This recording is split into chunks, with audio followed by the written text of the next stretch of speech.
Hello everyone, this is Boombat Beast, and welcome to another one of my game breakdowns. This week I'm going to be doing Forced, which is a 1 to 4 player co-op, action game set. It's kind of like Gauntlet meets puzzles and leveling system with skills and such. I don't even know really how to explain it. It's a pretty unique game. That's for damn sure. But it's out for PC. I think it just came out about a month ago. And just some backstory, I wasn't really expecting anything out of it. I didn't know anything about it. My friend Dusk bought it for me. Thank you, Dusk. I really appreciate that. So I could play with him and our other friend, because it's a hard game apparently, and they weren't having too much luck with the other people they were playing with. And so that piqued my interest, because if it's hard and it's co-op, I'm there. But anyway, so it's a 4-player action RPG-esque dungeon crawly puzzly goodness game. I don't really, like I said, I would relate it closest to Gauntlet, even though it's very different. And usually when I do these, like I've probably said it a million times, but I'm new to this, so I usually go through a list of pros and cons about what I liked and what I did not like about the game, and then kind of summarize how I felt about it as a whole product. So I'm going to go through these. This might be faster than my last videos, because I'm trying to get more used to speaking and getting my point across. But, hey, don't bank on it. It might not be. So the first thing for me in this game that was a really big deal was that co-op gameplay is co-op gameplay. I mean, this is like along the lines of something of a Left 4 Dead, or like a high-level raid or dungeon in WoW. I mean, the game does not hold your hand. It's very difficult. Well, I don't want to say very difficult, but it's a really good difficulty level. It's very fun, and it's very rewarding when you beat the levels. And on top of that, I'll get into that later. But basically, you just can't be shit. You cannot be trash in this game, and I can't overstate that. Like, 4 terrible players are not going to beat this game. It's just not going to happen. It's actually, like, the encounters, especially the boss fights, are actually have a lot of strategy to them, and it's really fun because of that, if you enjoy that sort of thing. It's not just a game that you plug in with your friends and just kind of mindlessly romp around and fucking, while you all sit around and talk and shit. It's not that kind of game. You actually have to sit there and focus on the game and play it. It's not a game, like I said right there, it's not a game you want to play with, your terrible gamer friends. You definitely want to be playing with people that you trust in a game like this. And it's not a party game. It is hard, like I said.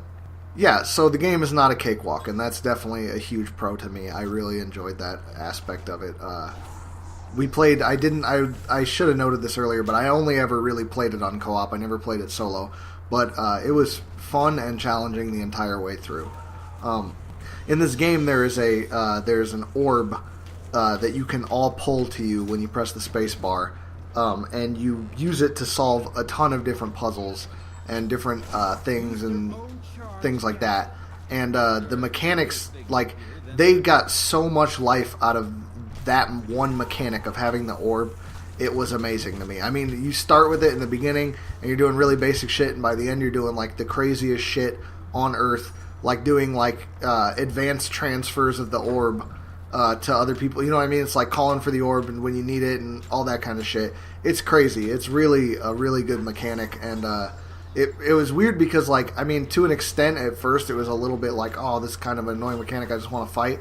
But they used it so uniquely, and when you get used to it, it's not so bad. It was really cool. And it was one of the highlights of the game, I think, was just how many different ways you could use the orb for all different kinds of traps and puzzles and shrines that need to be cleansed, and fucking, it was just amazing how much they got out of that mechanic to me. And I really like that. This one is huge to me. But all the classes, there's 4 different classes in this game. There is a archer-esque character, there is a rogue-esque character, there is like a defender-type guy, like a tankish sort of character, and there's like a big beast guy with a hammer.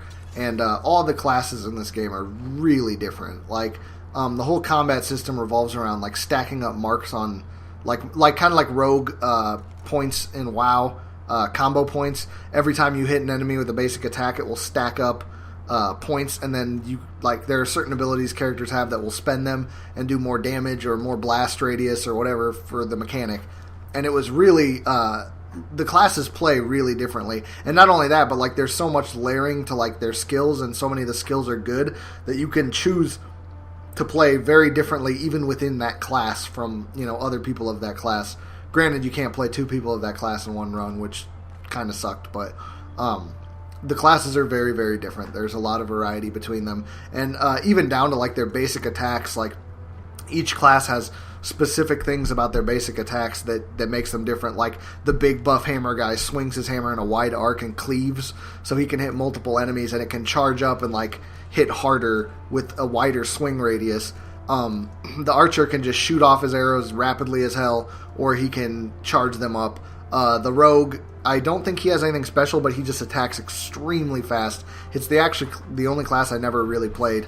And then the defender guy, every like 1.4 or 2.4 seconds or something like that, his shield will turn into will freeze, and you'll get like a free block, so you'll block anything with it after that. So they're all really different classes, and it's just really cool how different they were. I really didn't expect that. I'm used to things being like, hey, it's different, but only having like a very small illusion of difference. So I really enjoyed that about this game.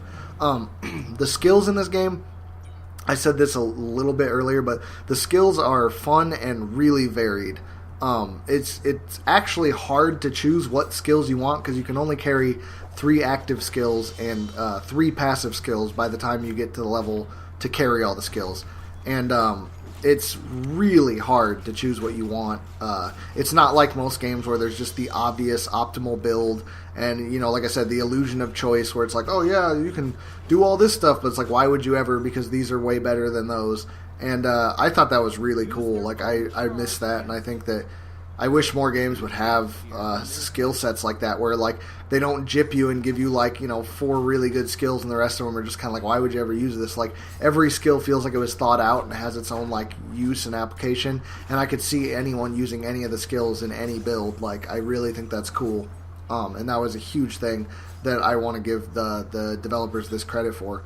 The next thing to me is when you beat a level in this game, there are 3 stipulations to getting you. Basically, the levels in this game work by crystals. Each crystal you get is basically a level, and every level there is in the game, and I'm talking about like world map type levels, not level, like character levels. But each crystal basically represents a character level, and on every level in like the world map, you can get 3 crystals from every level, and the top one is always just complete the level. Just do what you need to do to complete the level. There's a challenge for every level, so there's a challenge quest like take no damage, or kill this guy in 8 seconds when he spawns, or blow up 2 statues with 1 bomb, blah-de-da, stuff like that.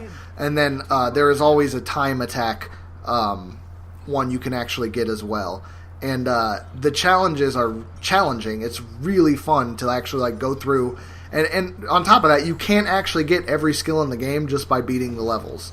Like, you actually have to go and do the challenges or time attack or whatever to get all the skills. And that's awesome to me. Like, I like that. So it keeps you playing. There's more incentive to play. And both of them are actually, like I said, are very challenging. I thought the game without the challenges was pretty challenging, but with the challenges, it's like, holy shit. But it's a lot of fun, and I really like that too. Like that, I feel like that needs to be said. Like, it was really awesome.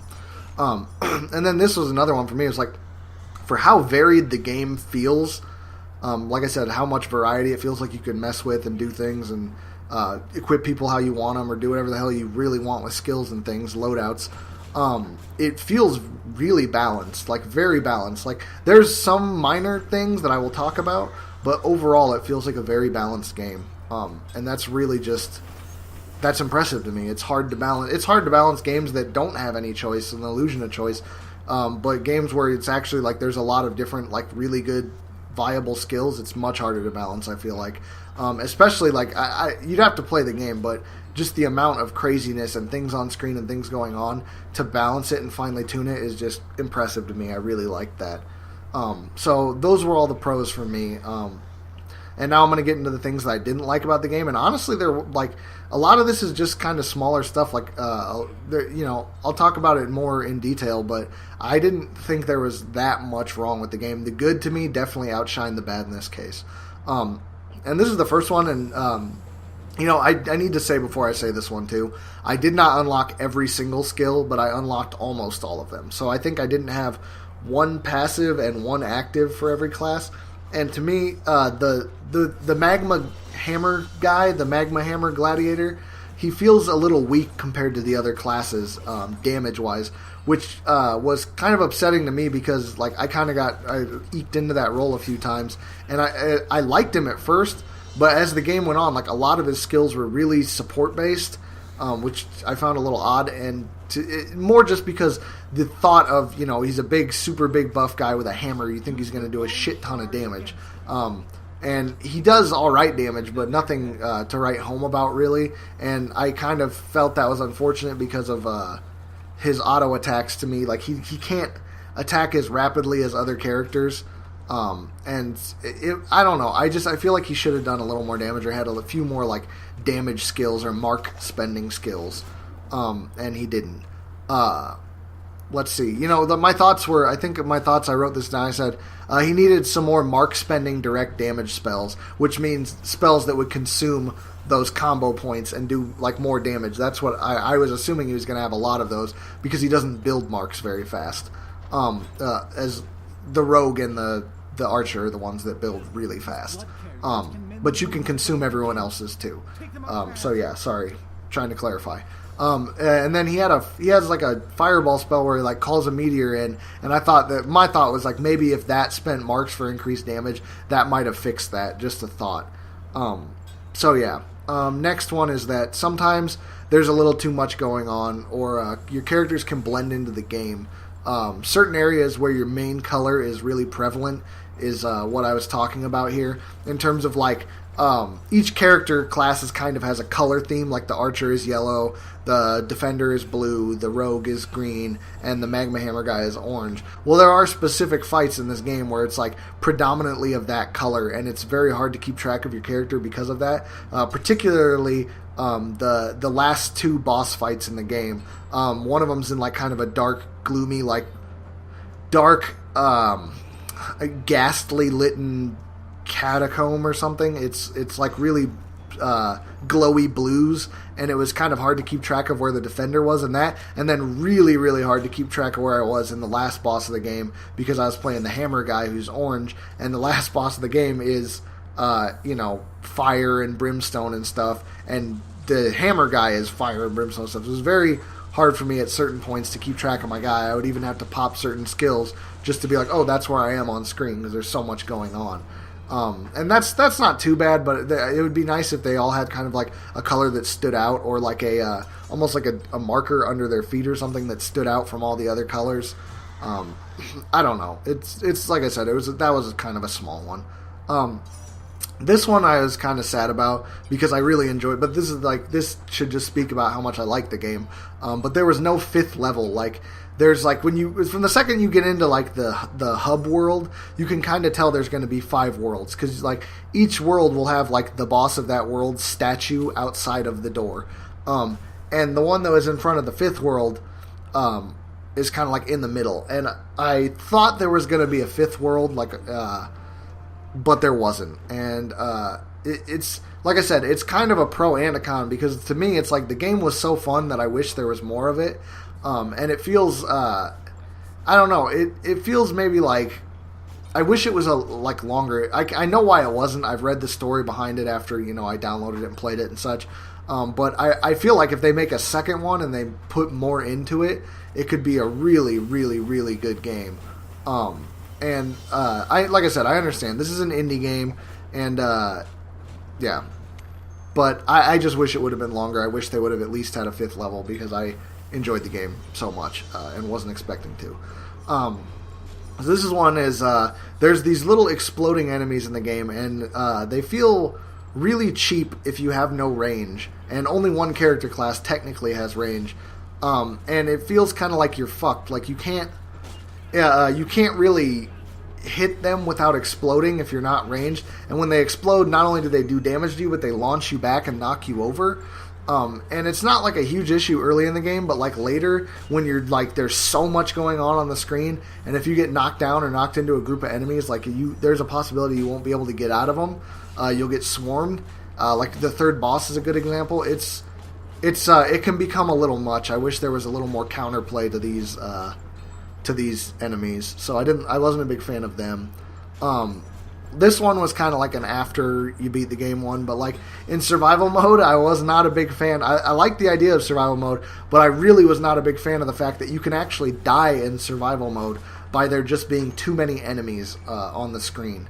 So like if they spawn too many enemies on you, you're not able to kill them fast enough. Instead of it just not spawning anymore until you kill more, it actually will like give you a warning that's like, you're gonna die in 20 seconds or something like that if you have not killed enough enemies. And I just didn't like that. It was just kind of a lame mechanic. And I guess I kind of get it because the way they rate survival mode on leaderboards is by the time you survived, and you could totally just sweat it out and run around like an ape. But I wish that they had done it by like how many monsters you killed or something and changed that mechanic, because I really didn't like that. It bothered me, and I wanted to play a ton of survival mode because I enjoyed the fucking game so much. So yeah, and then the next one, and this is the last one I have written down, was I just wish there was more to do in terms of like I wish there was more to do after the game, like more survival mode arenas or just game types. Maybe they'll add that. I don't know. It's only been out a month, and I didn't even know it existed until my friend bought it for me. But like I said, even in that, yet again, it's kind of a pro, because to me, it just means I want more of the game. And I did. I really enjoyed this game. And that's the end of the pros and cons. But basically, the way I felt about this game is that I was genuinely really impressed with it. I didn't think it was going to be anything special. My friend just bought it for me and was like, hey, play this with us, and like, we'll have fun. Played it, really enjoyed it. We beat it in like, 1 or 2 sittings. Like, I want to play it again. It's super fun. And I would recommend it if you want to try something out that's cheap and fun, and especially because this type of game isn't very represented right now. Like, there's a lot of co-op games, but not a lot of them actually take thought or skill. A lot of them are just kind of like adding another player in because they want more people. They want to have that as a bullet point on their box, basically. And this game feels like it was built 100% around co-op experience. And, like having to think and play with your friends. Like I said, it kind of plays like a glorified, like old school World of Warcraft. Like, when I say old school, I mean like vanilla or Burning Crusade era World of Warcraft, like maybe Heroic Instance or one of the harder instances. It's a lot of fun. Like, you actually have to think a lot. And, I don't know, I really enjoyed this game. And that's pretty much all I have to say about this. If you like this video, subscribe please, and thank you. And yeah, there's links to my Twitch and my donation and my Facebook in my About bar. So thank you. I appreciate you watching this. Bye.